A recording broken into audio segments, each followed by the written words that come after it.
Entonces, si no hacemos ese esfuerzo de en este momento cerrar las brechas de vacunación en esa población escolar, pues vamos a estar contando fallecidos y contando casos en la quinta ola, que es muy probable que empiece en diciembre, en noviembre. Está Antonio Quispe con nosotros hoy, médico epidemiólogo. ¿Cómo estás, Antonio? Muy buenos días, bienvenido. Qué gusto conversar contigo. Buenos días, Jesús. Gracias por la oportunidad de comunicar.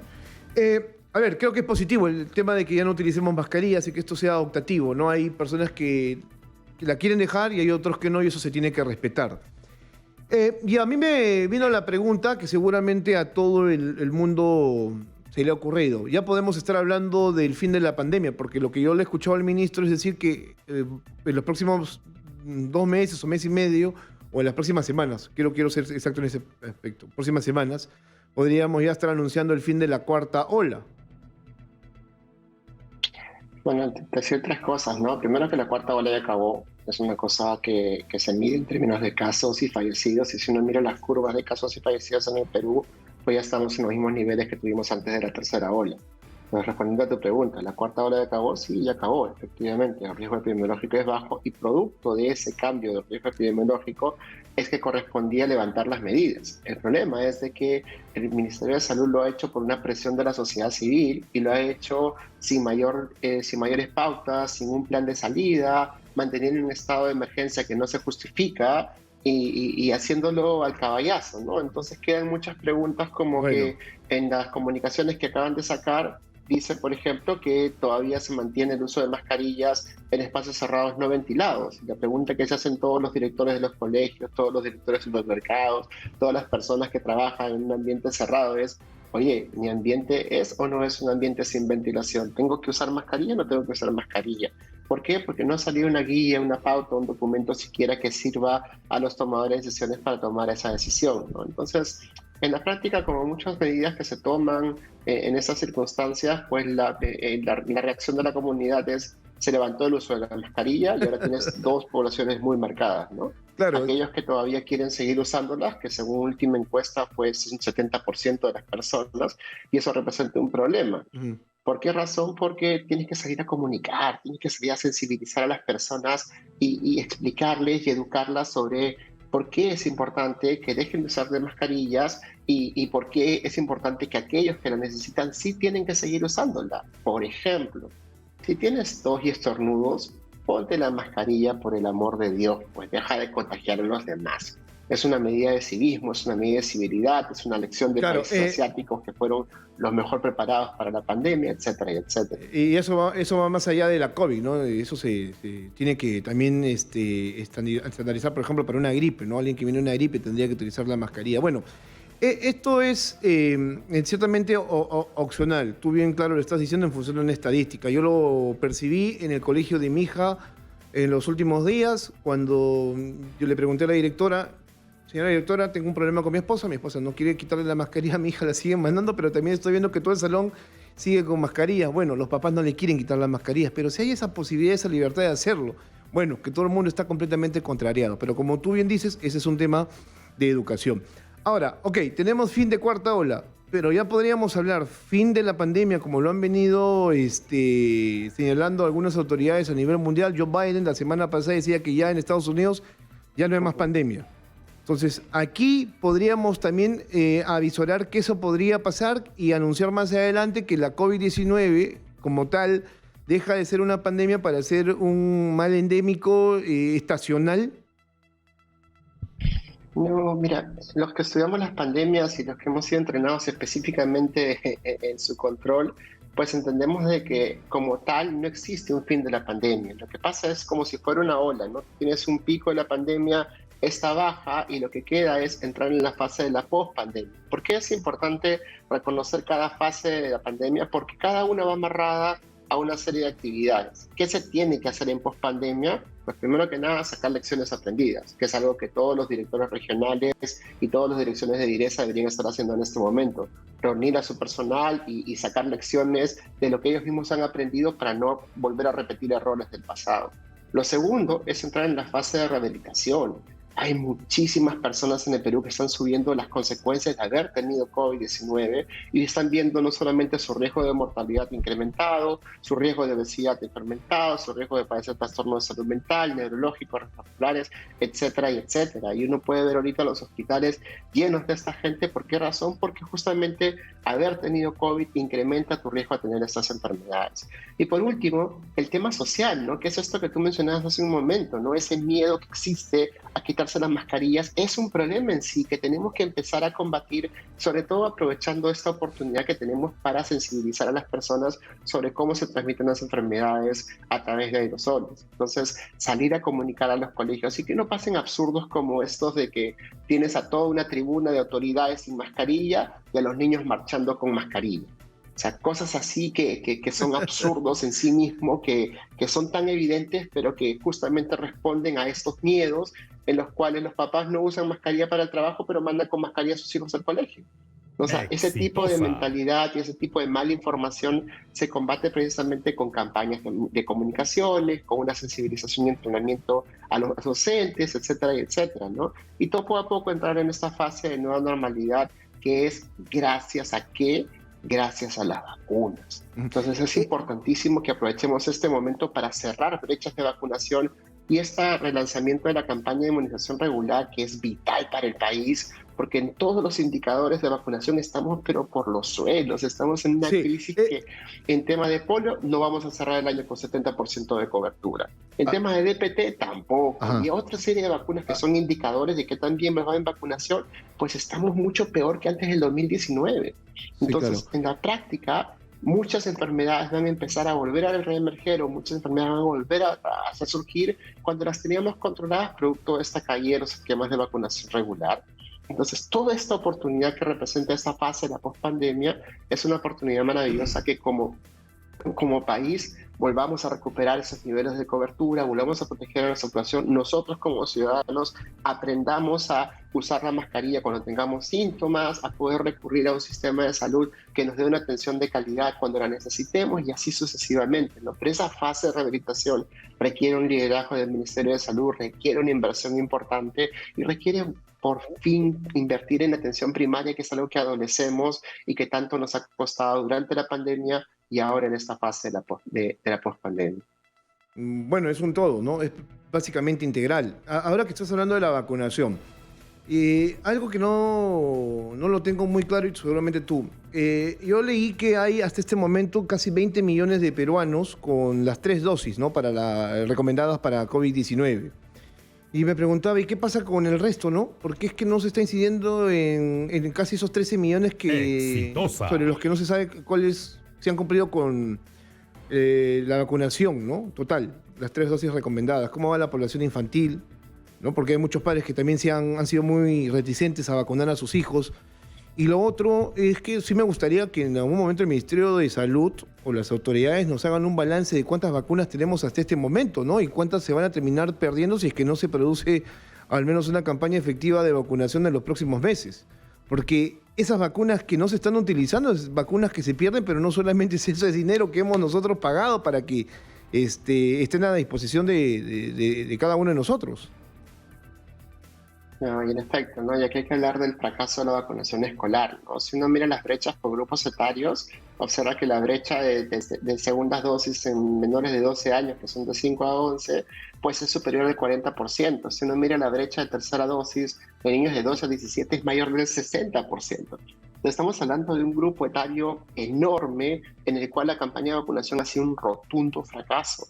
Entonces, en la práctica, cerrar esas brechas de vacunación representa una oportunidad maravillosa para poder relanzar el esquema de vacunación regular y justamente empezar a corregir los enormes errores que se han cometido este último año desde que entró el ministro Condori y el ministro López. Entonces, esa vacunación escolar es lo más importante y la herramienta de salud pública más importante que tiene el Perú ahora para poder entrar con naturalidad a esa fase de la pospandemia con una población protegida. Entonces, si no hacemos ese esfuerzo de en este momento cerrar las brechas de vacunación en esa población escolar, pues vamos a estar contando fallecidos y contando casos en la quinta ola, que es muy probable que empiece en diciembre, en noviembre. Entonces, a la hora de la hora, nuevos casos COVID van a seguir habiendo. ¿Va a haber una quinta ola? Sí, va a haber una quinta ola, pero producto de que las coberturas de vacunación superan el 80%, el 85% en la población general, superan el 90% en la población adulto mayor, pero tenemos esas brechas enormes todavía en población escolar, vamos a seguir contando casos y fallecidos en una quinta ola que ningún otro país tiene. Discúlpame. Entonces, es vital, es imperativo que cerremos esas brechas de vacunación. Discúlpame, pero yo erróneamente estaba pensando, ¿no?, de que ya estábamos llegando al fin de la pandemia. Por eso te preguntaba si iba a ser estacional, endémica, y tú me estás dando una lectura completamente distinta que es llamativa, incluso avisorando una quinta ola para los próximos meses, ¿no? Entonces Sí, si yo quisiera no solo manejarlo eso, si yo quisiera manejarlo en el contexto periodístico como tal y tener un titular tuyo, sería de que tú estás señalando de que en los próximos meses vamos a enfrentar una quinta ola, ¿no? A propósito de que no se ha sido claro en muchos aspectos, sobre todo las autoridades, de darle un mayor nivel de importancia al proceso de vacunación que ha quedado básicamente trunco. En efecto, ¿no? Y no solamente eso, sino que esta nueva ola ya empezó en Europa, como empezaron todas las anteriores. Ahora ya tienes un incremento de casos en Reino Unido, un incremento de casos en Italia, están incrementándose nuevamente los casos en Estados Unidos, hay nuevas variantes como surgieron las otras olas anteriores. Entonces, este ciclo de evolución del virus no se va a detener. El virus no se detiene porque a alguien se le ocurre decir, oye, ya acabó la pandemia, ¿no? Los virus no entienden estas cosas. Entonces, en la práctica, ¿qué va a suceder? Pues vamos a tener una quinta ola y esa quinta ola pues va a volver a ponernos en una situación en la que requerimos un Ministerio de Salud que nos prepare para la misma. Pero ¿qué pasa con esta quinta ola? De que no va a tener ni remotamente la misma cantidad de fallecidos ni la misma cantidad de casos, precisamente porque tenemos una cobertura de vacunación importante, pero tenemos unos agujerazos enormes como son esas brechas de tercera dosis y cuarta dosis en poblaciones que todavía no se han vacunado. Entonces, ¿qué es el mensaje que tenemos que comunicar ahora? Sí. Es importantísimo que todos completemos nuestras dosis de refuerzo. Es importantísimo que todos aprendamos a ventilar los ambientes cerrados, que es una pauta que el Ministerio de Salud todavía no ha hecho en los colegios. El ministro Rosendo Serna con el ministro López deberían juntarse y poder sacar un protocolo actualizado que informe a los directores de los colegios sobre cómo mejorar la ventilación en las aulas. No solo eso, sino que tienes todavía un montón de universidades cerradas a presencialidad porque a las universidades actualmente no les conviene económicamente retornar a la presencialidad porque producto de la virtualidad han enrolado un montón de estudiantes de otras regiones que no tendrían posibilidad alguna de retornar a presencialidad en Lima. Entonces, hay una serie de consecuencias directas de esta mala toma de decisiones apresuradas del Ministerio de Salud que no sale acompañada de una estrategia de salida de la pandemia para saber qué hacer cuando los casos vuelvan a incrementarse. Todas esas cosas que estoy hablando en este momento son cosas que el Ministerio de Salud debería estar ahorita reuniendo a sus equipos para poder informar a la población sobre qué hacer en esa circunstancia ante la eventualidad de una quinta ola. No, me queda muy claro, me quedo sorprendido porque me estás haciendo tú una exposición de aquellas cosas que se están por dar y que nadie está advirtiendo. Y eso está claramente ahí. No tiene un responsable que es el gobierno, no es el ministro de Salud, que debería tener un mayor nivel de información para todos los que lo deseamos. Yo también te preguntaba esto, ¿no? O sea, ¿cuántas vacunas están por vencer? Y de eso todavía no sabemos nada. O sea, ahí estamos hablando de tiempo y de mucho dinero perdido, ¿no? Mira, son millones y lo que ha hecho el gobierno es extender el tiempo de vida de las vacunas por decreto, ¿no? Y no solo es eso, sino que hay un tema que no se está hablando y que es importantísimo. Mira que han salido las vacunas bivalentes, han salido las vacunas específicamente contra BA4, Omicron, BA4 y BA5, y el Perú no ha anunciado ni siquiera su intención de adquirirlas. Muchos adultos mayores ya pasaron 6 meses desde su vacunación con su última dosis y se preguntan, oye, ya me toca una nueva dosis de refuerzo, me toca la vacunación, ¿va a ser anual, no va a ser anual? El Perú está compitiendo por esas vacunas para poder vacunar a su protección de aquí en adelante. Y la respuesta es no hay un solo anuncio respecto de eso. Entonces, muchas de las cosas que tienen que pensarse a futuro inmediato, pues no las estamos haciendo porque el Ministerio de Salud asume una posición de respuestas a la presión de la sociedad civil. Entonces, si la población exige que se quite la mascarilla, ellos responden tardíamente, siendo el último país en Latinoamérica que levanta la obligatoriedad de las mascarillas. Pero sin eso no sale como parte de una estrategia, no están previendo qué es lo que va a pasar inmediatamente. Y estamos hablando no del próximo año, estamos hablando de noviembre y diciembre de este año. Entonces es Caramba, Antonio. importantísimo que las autoridades pues reúnan equipos técnicos que sean capaces técnicamente y que puedan informar esa toma de decisiones que es tan importante para el país. Caramba, Antonio, no me había puesto a analizar el hecho de la evolución de la ciencia médica y la tecnología médica respecto a las vacunas. Y ese es un punto que creo que también es medular y preguntárselo a las autoridades de salud en este país. ¿Qué tanto hemos renovado el stock de vacunas con nuevas, o sea, de mejores vacunas para atender este tipo de virus, ¿no? Como tú lo has señalado. Yo hasta donde sé, tenemos todavía un stock de vacunas de primera fase tecnológica, ¿no? Pero ya hay una evolución a nivel mundial con otro tipo de mejoras sustanciales. Tú que eres el especialista seguramente las tienes más claras. Mira, como te comentaba, el mundo ha desarrollado las vacunas que son específicas contra BA4, BA5, que se conoce como la vacuna bivalente. En Estados Unidos y en Europa las campañas de vacunación con esta vacuna pues han renovado todos los stocks de vacunas y esto crea un insumo para los antivacunas que han salido a decir que las vacunas que usamos en el Perú no sirven y eso es una cosa que es tan fácil de desmentir pero que ese mensaje cala porque por la otra parte el Ministerio de Salud no sale a comunicar nada al respecto. ¿Qué sucede? El virus va a seguir evolucionando y va a adquirir resistencia contra las vacunas, pero ¿contra qué? Contra infección. Las vacunas que usamos en el Perú todavía te protege contra enfermedad severa y muerte con una eficacia que llega al 100%. Entonces, ¿qué es? Cuando el virus evoluciona, pues precisamente se evoluciona para producir una enfermedad menos severa, pero más fácil de contagiar. Entonces, tenemos ahora en Estados Unidos que la predominancia de BA5 ha empezado a ceder contra otras variantes del virus como son BA4J o BA2.75, que es la famosa variante Centaurus, y que ya empezó a predominar. Entonces hay un cambio en el orden de los virus que predominan en estos países y producto de ese cambio se están incrementando los casos porque ellos han entrado en esa fase de la circulación del virus de la COVID-19. Entonces, ¿van a seguir apareciendo olas? Sí, pero viene el problema, ¿no? ¿Cómo se prepara el país para eso? Se prepara cerrando brechas de vacunación, actualizando los protocolos y entendiendo que todo esto ha evolucionado.